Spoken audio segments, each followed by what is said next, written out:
Hello students, welcome to channel सब कुछ no. आज आप लोग पढ़ेंगे क्लास 8 मैथ का एक्सरसाइज 15 का डी। इससे पहले वाले पार्ट में आप लोगों ने 15 का सी पूरा कंप्लीट देखा था। अगर आप लोग चैनल पर नए हैं, चैनल को सब्सक्राइब करिए, वीडियो को लाइक करिए और ज़्यादा से ज़्यादा शेयर करिए और सभी बातों को ध्यान से सुनिए और सीखने का कोशिश कीजिए। अगर आप लोग घर बैठे ऑनलाइन पढ़ाई करना चाहते हैं आसानी से, तो चैनल को सब्सक्राइब जरूर कर लीजिए ताकि सभी वीडियो का नोटिफिकेशन आपके पास जाए। तो यहाँ देखिए, इस 15D में ये चैप्टर 15 का लास्ट एक्सरसाइज है 15D। इसके बाद ये चैप्टर 15 कंप्लीट होगा। तो इसमें आप लोगों को जानना है हिस्टोग्राम, या उसी को कहते हैं आयत चित्र। ये आयत चित्र मतलब देखिए, ये सभी जो हैं ये आयत बने हुए हैं, तो इसी को आयत चित्र या हिस्टोग्राम भी कहते हैं। तो यही बनाना आप लोग सीखेंगे। तो 15D में ये हमने फर्स्ट क्वेश्चन लिया है, यहां से आप लोग समझेंगे और इसको बनाना भी आप लोगों को। जब बारंबारता दिया गया रहेगा, बारंबारता दिया होगा और हमने वर्ग अंतराल आप लोगों को बताया था, ऐसे 5 से 10, 10 से 15 ऐसे। तो जब ये वर्ग अंतराल दिए होंगे, बारंबारता दिया होगा, तो उसके लिए जो ग्राफ बनेगा उसी को क्या कहते हैं? आयत चित्र कहते हैं या हिस्टोग्राम कहते हैं। कब? जब ये वर्गांतराल दिए गए होंगे, तो इसका जब फिगर बनाएंगे आप लोग, जब ग्राफ बनाएंगे, उसी ग्राफ को आयत चित्र या इसी का नाम हिस्टोग्राम होता है, ये कहते हैं। तो देखिए, इसके लिए करते क्या है, जो वर्ग अंतराल रहेगा उसको हमेशा ऐसे एक बड़ी लाइन पर बनाते हैं। देखिए, 145 से 150, 150 से 155, 155 से 160, और सबके बीच में कोई गैप नहीं होना चाहिए। देखिए, सब सट के ये आयत है, ये आयत बने हुए हैं, इसीलिए इसको आयत चित्र कहते हैं। तो जो भी वर्ग अंतराल होंगे उसको आप लोग ऐसे नीचे पड़ी लाइन पर बनाएंगे, और ये फिगर जो बनेगा आपका ग्राफ, ये ग्राफ कॉपी पर आपको सॉल्व करना है। ये एक्सरसाइज ग्राफ कॉपी पर एक तरफ ये लिखने वाला होगा और एक तरफ ग्राफ दिया होगा ऐसे, तो उस ग्राफ पर ये बनेगा। तो ग्राफ में जो पड़ी लाइन खींचते हैं इसको कहते हैं एक्स। ये देखिए, कैपिटल एक्स लिखा हुआ है, एक्स अक्ष कहते हैं इसको, और इसको कहते हैं वाई अक्ष। ऊपर से नीचे जो सीधी लाइन खींचेंगे, ऊपर से सीधे, उसको वाई अक्ष कहते हैं। जो पड़ी लाइन होगी उसको एक्स अक्ष कहते हैं, ये याद रखेंगे। तो इसको आप लोग कॉपी में बीच में या किनारे पर कहीं भी खींच सकते हैं, उससे नहीं दिक्कत होगा। अब देखिए, हमको बनाना क्या होगा, जब ऐसे करके दिया होगा वर्ग अंतराल और उसका ग्राफ बनाएंगे तो उसको आयत चित्र कहेंगे। और ये पहले क्वेश्चन में आयत चित्र बना के दिया है, तो इसमें से क्वेश्चन पूछा है, उसी को देखते हुए ग्राफ को, उसी का आंसर आप लोगों को देना है। और ये बनाना कैसे है ये भी अगले क्वेश्चन में हम बताएंगे बना करके, तो पूरी जानकारी आप लोगों को मिलेगी। यहां देखिए, ऐसे करने का मतलब होता है कि ये इतना दूर खाली है, मतलब खाली का मतलब कुछ वर्ग अंतराल नहीं है। जैसे 0 से ये होता है 0, जहां एक्स और वाई मिलेंगे उसको 0 कहते हैं। तो 0 से 145 तक मतलब कुछ नहीं है, तो 145 के बाद लिया गया, इसलिए ऐसे बनाया गया है। अब देखते हैं हम लोग, पहले इसको देख के और इस क्वेश्चन का आंसर देते हैं। क्वेश्चन नंबर फर्स्ट है 15D का। उसके बाद हम लोग इसको बनाना भी सीखेंगे कि कैसे बनाएंगे आयत चित्र। तो देखिए, पहला क्वेश्चन है, नीचे दिए शिक्षार्थियों की ऊंचाई के आयत चित्रों को देखकर प्रश्नों का उत्तर दीजिए। इसमें 5 प्रश्न दिए हुए हैं। यहाँ आप लोग देख सकते हैं तीर ऐसे बना हुआ, मतलब ये ऊंचाई है, शिक्षार्थियों का ये ऊंचाई है सेमी में, 145 सेमी, 150 सेमी। और इधर शिक्षार्थियों की संख्या है, देखिए 2, 4, 6, 8, 10 दिया है। बीच में क्या हो जाएगा? 3, मतलब 2, 3, 4, 5, 6 बराबर बराबर दूरी पर इसको बनाते हैं। अभी बनाना बताएंगे हम। तो पहले क्वेश्चन का आंसर देते हैं। देखिए कैसे, फर्स्ट क्वेश्चन है, सबसे अधिक शिक्षार्थी किस ऊंचाई वर्ग में है। देखिए, ये ऊंचाई है, ऊंचाई, और ये शिक्षार्थी हैं। तो सबसे अधिक शिक्षार्थी किस ऊंचाई वर्ग में है? कह रहा है सबसे अधिक शिक्षार्थी किस ऊंचाई वर्ग में है। यह है शिक्षार्थियों की संख्या। देखिए यहां पर इतने शिक्षार्थी, यहां पर इतना ज्यादा, ये सबसे लंबा वाला देखिए यहां बना हुआ, मतलब शिक्षार्थियों की संख्या ऊपर जाएंगे तो शिक्षार्थियों की संख्या बढ़ रही है। तो सबसे बड़ा देखिए ये है, पूछा क्या है, सबसे अधिक शिक्षार्थी किस ऊंचाई वर्ग में। तो देखिए सबसे बड़ा यही है, मतलब सबसे अधिक शिक्षार्थी इसमें है। तो किस ऊंचाई वर्ग में ये बताना है, वर्ग उसका बताना है, वर्ग अंतराल।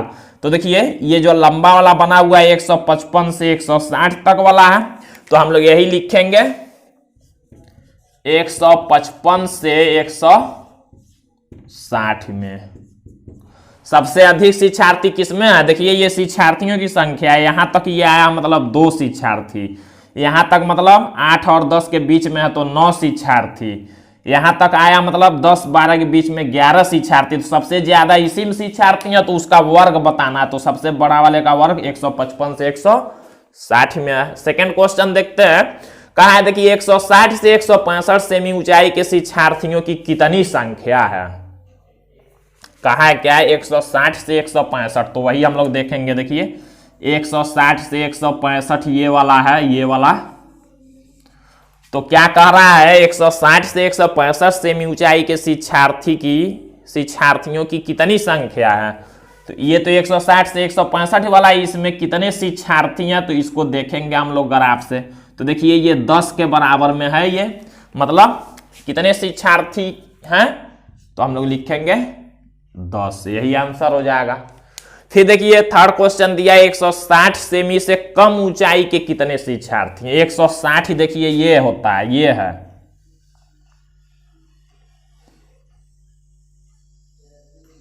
ये ऊंचाई है। तो 160 सेमी से कम के कितने शिक्षार्थी हैं ये पूछ रहा है। 160 सेमी से कम ऊंचाई के कितने शिक्षार्थी, तो ये तो हो गया 160 या देखिए। अब इससे कम के 160 से इधर वाले 160 से कम होंगे तो कितने शिक्षार्थी हैं ये बताना है, तो हम लोग देखते हैं। तो देखिए 160 से कम के मतलब ये शिक्षार्थी होगा कितने, 10-12 के बीच में है तो 11। फिर ये देखिए कितने हैं, 11 और 9 20, 20 और 2 22। तो 160 सेमी से कम ऊंचाई कितने शिक्षार्थी हैं, तो लिखेंगे 22। आया समझ में। देखिए 160 ये है, उससे कम ऊंचाई के अब इधर के जितने हैं कितने शिक्षार्थी हैं। तो देखिए इधर ये 1 2 3 खाने हो रहे हैं, 3 आयत चित्र। तो पहला आयत चित्र में कितने शिक्षार्थी हैं, 2। दूसरे आयत चित्र में कितने, 8-9 के बीच में, मतलब 8-10 के बीच में, तो 9 9 2 11। और ये तीसरा वाला इतना है, देखिए 10-12 के बीच में 11, तो 22 हो गए। तो हम लोगों ने 22 लिखा। अब देखिए यहाँ फोर्थ नंबर क्वेश्चन दिया है, सबसे कम शिक्षार्थी किस ऊंचाई वर्ग में है।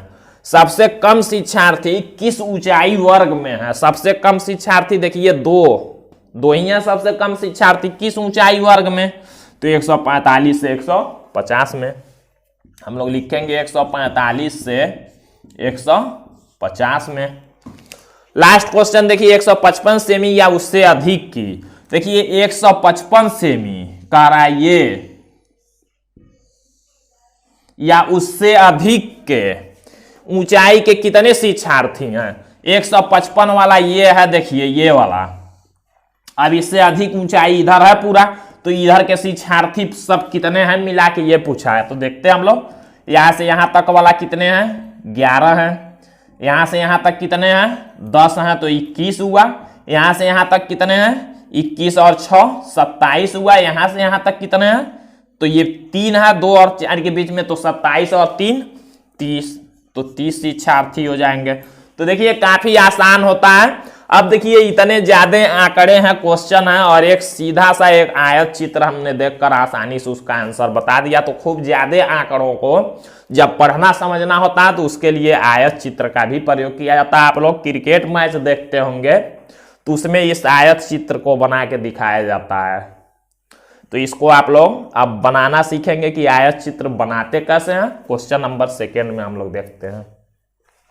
तो अब देखिए क्वेश्चन 2 दिया, निम्नलिखित बारंबारता बंटन सारणी में 60 शिक्षार्थियों के प्राप्तांक दिए गए हैं। आंकड़ों को आयत चित्र द्वारा प्रदर्शित कीजिए। अब इसका आयत चित्र बनाना है। देखिए यहां पर जब भी ऐसे दिए होंगे वर्ग अंतराल और ये होता है बारंबारता, तो उसके लिए हम लोग आयत चित्र बनाएंगे, यहां कहा भी है। तो आयत चित्र आयत के द्वारा प्रदर्शित करेंगे। हम लोग एक बड़ी लाइन खींचते हैं यहां,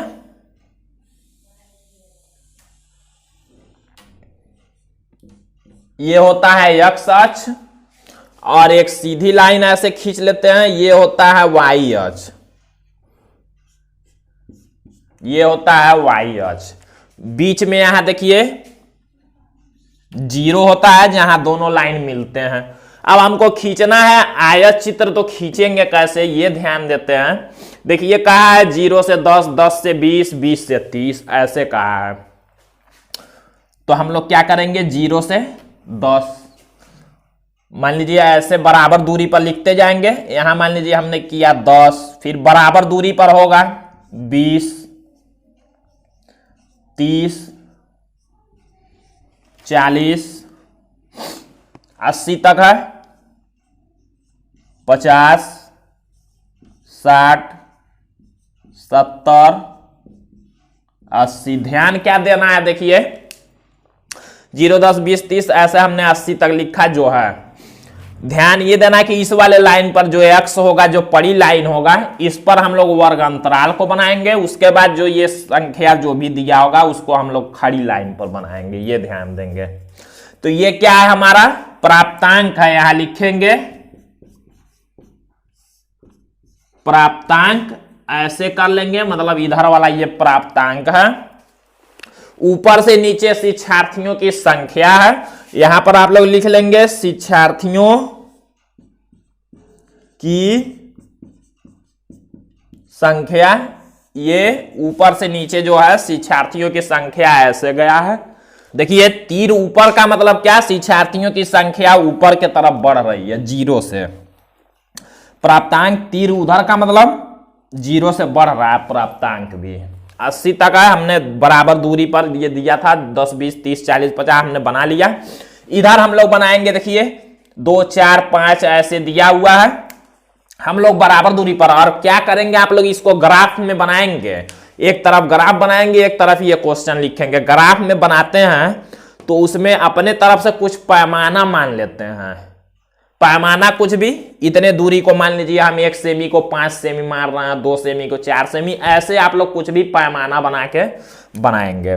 तो देखिए हमने ऐसे लाइन खींचा, इस पर ये हमने वर्ग अंतराल को लिखा इधर, और ऊपर से नीचे शिक्षार्थियों की, मतलब नीचे से जो ऊपर जा रहा है शिक्षार्थियों की संख्या लिखेंगे। बराबर दूरी पर ये बनाएंगे हम लोग।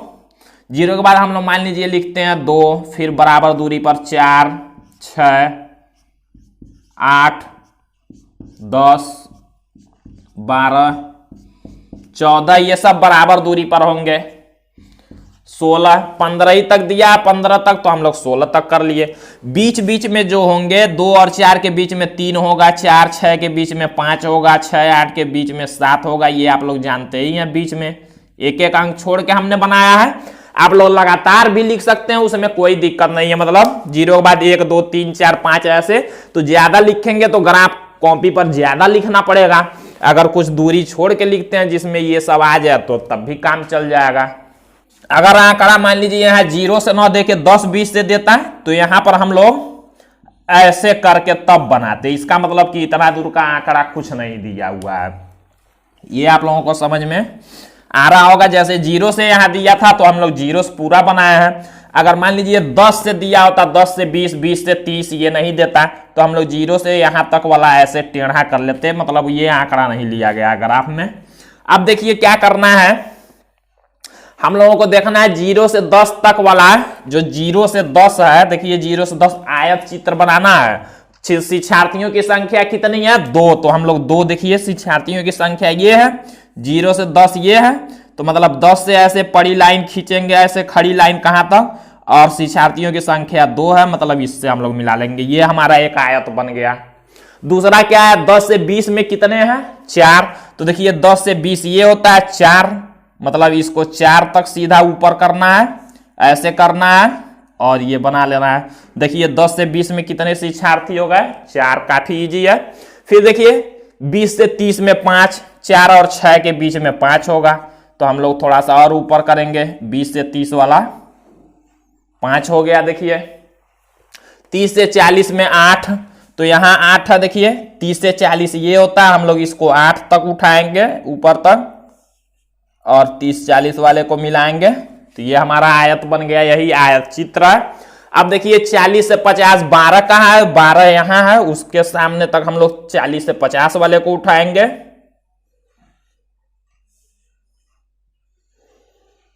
तो देखिए 40 से 50 में 12 शिक्षार्थी हैं। 50 से 60 में 15 हैं, तो देखिए 15, 14 और 16 के बीच में होगा। 50 से 60 में 15 हैं, तो हम लोग वहां तक बनाएंगे। ये आप लोग स्केल की सहायता से एकदम सीधा बनाएंगे। फिर 60 से 70 में देखिए कितने शिक्षार्थी हैं? 9, तो 10, ये 8 और 10 के बीच में 9 होगा, हम लोग यहां तक बनाएंगे। फिर देखिए 70 से 80 में 5, 4 और 6 के बीच में 5 होगा। अब देखिए कितना आसान है, ये हमने ग्राफ बना लिया, आयत चित्र हमने बना लिया। अब इसको देख के ये बता भी सकते हैं कैसे। देखिए 0 से 10 में कितने शिक्षार्थी हैं? ऊंचाई शिक्षार्थी हैं, तो 2। 10 से 20 में कितने हैं? तो देखिए 4, तो 4। तो ये देखिए आयत चित्र से आंकड़ों को समझना काफी आसान होता है। पैमाना यहां पर बनाया जाता है, लिखेंगे ऐसे पैमाना, क्योंकि ग्राफ काफी छोटा होता है, तो वहां पैमाना लिख देते हैं। मतलब x अक्ष पर कितना हम लोग ले रहे हैं, अपने हिसाब से कुछ भी ले लेते हैं। जैसे x अक्ष है तो कितना दूरी का कितना सेमी ऐसे बना लेते हैं। फिर y अक्ष पर भी, तो ये आप लोग अपने हिसाब से नाप लेंगे, इसमें कोई दिक्कत नहीं है। फिगर ऐसे ही बनाएंगे। मतलब x अक्ष का मतलब आप लोग 1 सेमी लेंगे अगर इंच पटरी में, तो ऐसे मान लीजिए खूब ज्यादा बड़ा हो जाएगा। 1 सेमी बराबर 5 सेमी या 10 सेमी अपने हिसाब से, तो मतलब इतना ही दूरी आप लोग लेंगे, माना जाएगा 10 सेमी। तो उसमें कोई दिक्कत नहीं है, वो अपने हिसाब से काफी छोटा होता है, तो नाप के आप लोग बनाएंगे। सेमी में तो दिया नहीं है कितने कितने का, तो जितना मर्जी बना सकते हैं। तो इस तरह से आयत चित्र बनाया जाता है। बाकी के बचे हुए क्वेश्चन आप लोग अगले पार्ट में देखेंगे। तो आज के लिए बस इतना ही।